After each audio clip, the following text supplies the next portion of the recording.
বর্তমান সময়ে বই প্রেমীদের মন কেড়ে নিয়েছে এমন যদি একটি উপন্যাসের নাম বলা হয়, তাহলে সবাই নিশ্চিন্তে চোখ বুজে একটা উপন্যাসের নাম বলবে।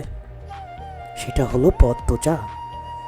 এই পদ্মজা উপন্যাসের কিছু লাইন যেগুলো আমাকে বারবার মুগ্ধ করে, সেই লাইনগুলোর কিছু লাইন আমি প্রকাশ করছি। যেমন প্রথম,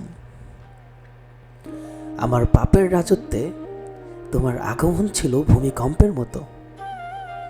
যখন দেখি তুমি দাঁড়িয়ে আছো, আমার হৃৎপিণ্ড থমকে যায় পদ্মবতী।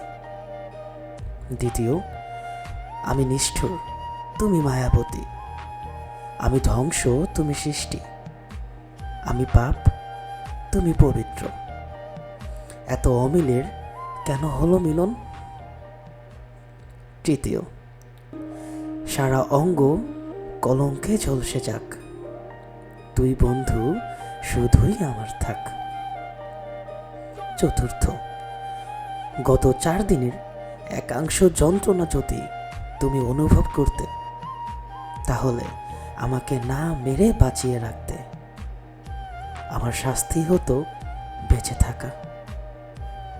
পঞ্চম, তুমি চাও বা না চাও, পরপারে দেখা হলে আমি আবারও তোমার পিছু নিব, প্রিয় পদ্মবতী।